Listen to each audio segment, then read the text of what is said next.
Hi, I'm Jason Hatfield, professional outdoor photographer, and right now I'm in the beautiful mountains of Crested Butte, Colorado. One of my favorite things to capture is the stunning night sky we have here. And I'm going to show you how to do it with a Sony camera. It's really simple. You won't need a motorized slider or head, and all you'll be using is a built-in app. You're going to need a tripod, a camera, and a fast lens like the 16 to 35 f2.8. You're going to want to use an app like Photopil's TPE or Starwalk to find out where your Milky Way is going to be. I like to see the Milky Way as it tracks through the night sky. If you're in Photopil's, you're going to go down here to Night AR. And that's going to pull up a simulation of the night sky. I use that to determine where the Milky Way is going to rise. And right now our Milky Way is over this way. If I scroll with my finger, you'll see the Milky Way move throughout the night. So now I know if I'm pointing in this direction that I'll be able to capture the Milky Way as it goes from left to right. So now I'm going to go ahead and set up my camera and get it ready to capture the night sky here. I typically like to extend my tripod legs just a little bit so that they're more stable overnight in case I get any heavy wind, rain, something else that might brush against it and knock it over. Once I've got that ready, I use the leveler on my Sony camera here to make sure I have a level horizon, and then get my composition. I like to go nice and wide at 16 millimeters.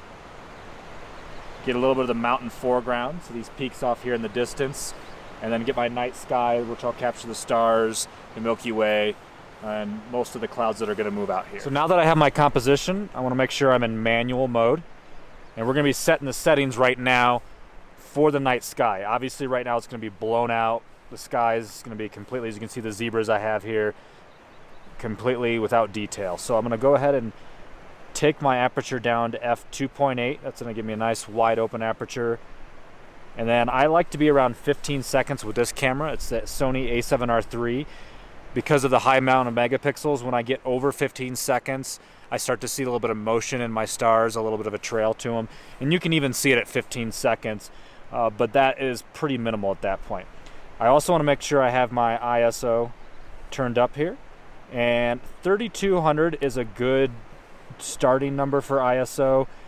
Sometimes you might need to go a little bit higher or a little bit lower depending where you're at. We have really, really dark skies here in Crested Butte, so these settings at 15 seconds, f2.8 and ISO 3200 work out really well.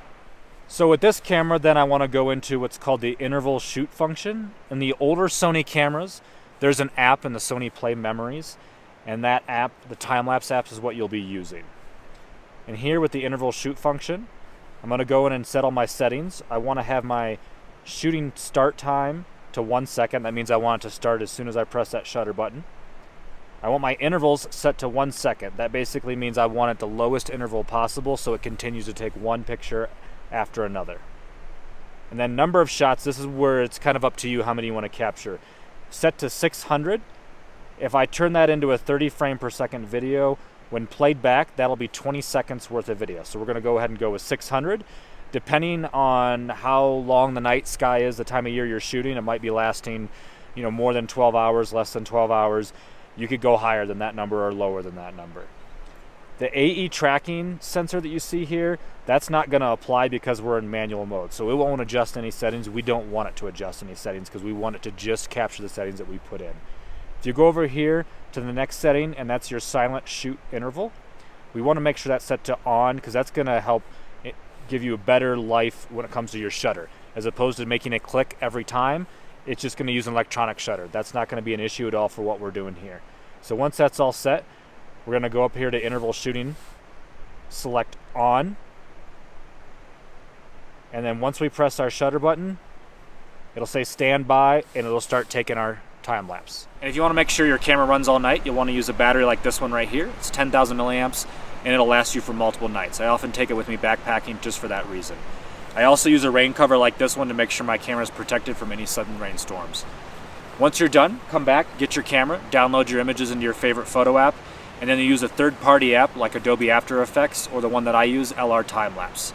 Compile that and you'll have an amazing film of the night sky.